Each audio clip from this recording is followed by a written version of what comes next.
बिस्मिल्लाहिर्रहमानिर्रहीम। अज़ीज़ तलबा व तालिबात, अस्सलामु अलैकुम। 10th class English Chinese New year lecture number 2 पेश खिदमत है। इसमें हम पैराग्राफ नंबर 3 और 4 का मुताला करेंगे। चलिए शुरू करते हैं।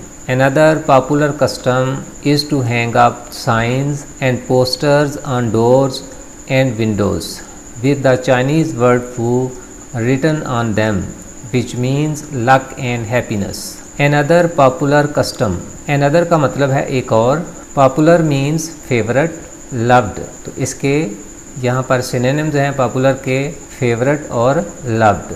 Dear students, आप ये भी जानते होंगे कि popular ग्रामर में एडजेक्टिव है, इससे नाउन होता है पॉपुलैरिटी, जिसका मतलब है हर दिल अजीज़ी, शोहरत। Custom, custom means ritual, tradition, practice, रस्म। तो ये जो लफ्ज़ है कस्टम, ये नाउन है और इससे एडजेक्टिव होगा कस्टमरी, जिसका मतलब है रस्मी। एन अदर पॉपुलर कस्टम, एक और हर दिल अजीज़ रस्म या एक और मकबूल रस्म, is to hang up signs and posters on doors and windows। अज़ीज़ तलबा व तालिबात, आप देख रहे हैं कि आज मैंने ट्रांसलेशन भी शो की है, उर्दू ट्रांसलेशन यानी, और साथ ही मैंने कुछ कलर्स इस्तेमाल किए हैं। दरअसल कुछ स्टूडेंट्स ने कहा था कि सर आप तर्जमा भी साथ जो है वो शो कर दिया करें, तो आप देख रहे हैं अनदर पॉपुलर कस्टम का ये जो कलर है तर्जमे में भी यही कलर है, तो इससे आपको अगर आप बाद में तर्जमा देखते हैं तो इंशाल्लाह आसानी रहेगी। चलिए जी, अनदर पॉपुलर कस्टम, एक और हर दिल अजीज़ रस्म, is to hang up signs and posters on doors and windows. Hang up का मतलब है लटकाना, साइंस कहते हैं अलामात को, और पोस्टर से मुराद है इश्तहारात। ऑन डोर्स एंड विंडोज़, दरवाज़ों और खिड़कियों पर। जी, इस पार्ट ऑफ द सेंटेंस का तर्जमा क्या होगा? दरवाज़ों और खिड़कियों पर अलामात और इश्तहारात का लटकाना है। दरवाज़ों और खिड़कियों पर अलामात और इश्तहारात का लटकाना है। With the Chinese word fu written on them, with the Chinese word चीनी लफ्ज़ फू, इसका उर्दू में भी इसको फू ही लिखेंगे। रिटन ऑन देम, जिन पर लिखा होता है, तो जिन पर चीनी लफ्ज़ फू लिखा होता है। Which means luck and happiness, जिसका मतलब किस्मत और खुशी होता है। मीन्स का मानी मतलब होना, और इससे नोन होता है मीनिंग, मानी। लक का मतलब किस्मत, हैप्पीनेस खुशी। हैप्पीनेस नोन है और इससे एडजेक्टिव होता है हैप्पी, खुश। विच मीन्स, जिसका मतलब है लक एंड हैप्पीनेस, किस्मत और खुशी। चलिए बेटा, सारे सेंटेंस का एक साथ तर्जमा करते हैं। एक और हर दिल अजीज़ रस्म, दरवाज़ों और खिड़कियों पर अलामात और इश्तहारात का लटकाना है, जिन पर चीनी लफ्ज़ फू लिखा होता है, जिसका मतलब किस्मत और खुशी होता है।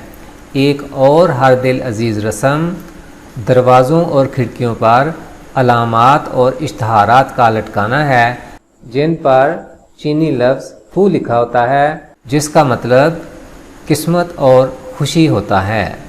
Buying flowers for the home is also commonplace since they symbolise the coming of spring and a new beginning.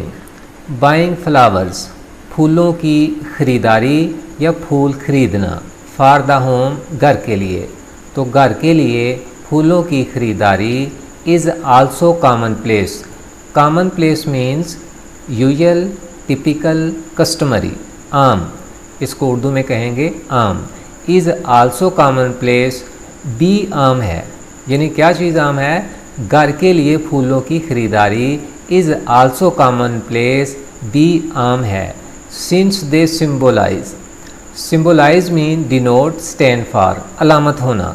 Since चूँकि, सिंस दे सिम्बोलाइज, चूँकि वो अलामत हैं। द कमिंग ऑफ स्प्रिंग, बहार की आमद। कमिंग आमद, स्प्रिंग बहार। द कमिंग ऑफ स्प्रिंग, बहार की आमद। एंड आ न्यू बिगनिंग, और एक नए आगाज़ की। बिगनिंग कहते हैं आगाज़ को, ये नोन है, इसको इसका जो मखसूस नाम है ग्रामर में वो है जेरंड। बिगिन शुरू करना, उससे ये नाउन है बिगिनिंग आगाज़। The coming of spring and a new beginning, बहार की आमद और एक नए आगाज़ की। बामारा तर्जमा करते हैं, घर के लिए फूलों की ख़रीदारी भी आम है चूँकि वो बहार की आमद और एक नए आगाज़ की अलामत हैं। घर के लिए फूलों की ख़रीदारी भी आम है चूँकि वो बहार की आमद और एक नए आगाज़ की अलामत हैं। Paragraph number 4, on the eve of the Chinese New Year it is customary to visit relatives and partake in a large dinner where a number of specific foods are served. On the eve of the Chinese New Year, चीनी साले नौ के मौका पर, ewe कहते हैं मौका को, ऑन द ईव यानी के मौका पर, on the eve of the Chinese New year, चीनी साले नौ के मौका पर, इट इज़ कस्टमरी, ये रस्मी है जी। कस्टमरी लफ्ज़ एडजेक्टिव है, इससे noun custom. It is customary ये रस्मी है, to visit relatives and partake, visit ये वर्ब भी है नोन भी है। जब ये वर्ब होगा तो इसका मतलब सैर करना या किसी को मिलने जाना, और जब ये बतौर नोन आएगा तो इसका मतलब होगा आमद या सैर। टू विज़िट रिलेटिव्स, रिलेटिव्स रिश्तेदार, and partake, partake means participate, take part, हिस्सा लेना, शमूलियत करना।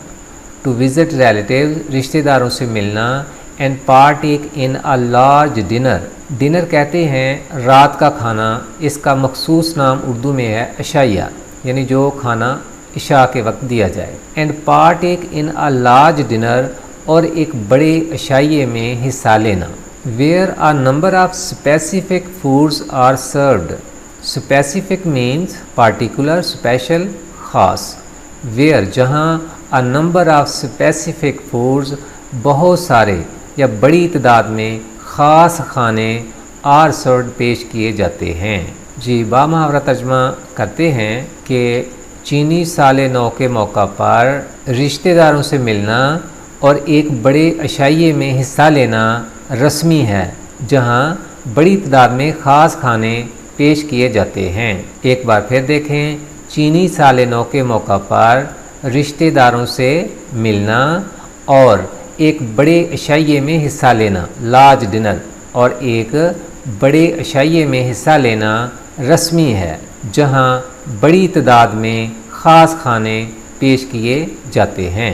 It is typical for a Chinese family, typical means usual, आम बात होना, मामूल की बात होना। It is typical for a Chinese family, Chinese family चीनी ख़ानदान के लिए, चीनी कुनबे के लिए। तो किसी भी चीनी ख़ानदान के लिए ये मामूल की बात है, आम बात है, टू मेक 8 to 9 डिशेज़, 8 से 9 खाने बनाना, डिशेज़ खाने, टू मेक 8 to 9 डिशेज़, 8 से 9 खाने बनाना, for the New Year's Eve dinner, साले नौ के मौका पर इशाइये के लिए, साले नौ के मौका पर इशाइये के लिए डिनर का लफ्ज़ आ चुका है। मैंने बताया कि इसका मानी उर्दू में करना है इशाइया।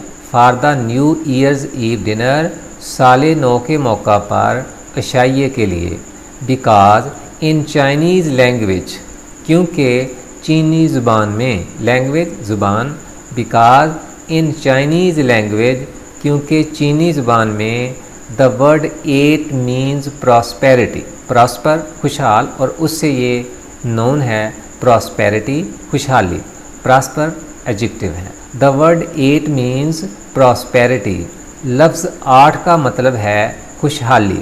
एंड द वर्ड 9 मीन्स, और लफ्ज़ 9 का मतलब है long lasting, long lasting means long term, देर पा। And the word 9 means long lasting, और लफ्ज़ 9 का मतलब है देर पा जी। सारे सेंटेंस का बामुहावरा तर्जुमा करते हैं। किसी भी चीनी कुनबे के लिए ये आम बात है कि वो साले 9 के मौका पर अशाइये के लिए 8 से 9 खाने बनाए, क्योंकि चीनी ज़बान में लफ्ज़ 8 का मतलब है खुशहाली और लफ्ज़ 9 का मतलब है देर पा।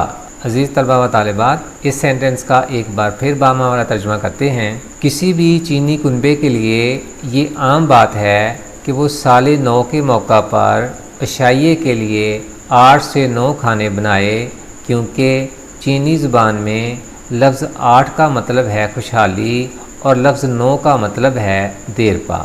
डियर स्टूडेंट्स, इसके साथ ही हमारी ये क्लास अपने इख्तिताम को पहुँची। इंशाअल्लाह एक नई क्लास के साथ एक बार फिर हाज़िर होंगे। तब तक फ़ी अमानिल्लाह। अस्सलामु अलैकुम व रहमतुल्लाह।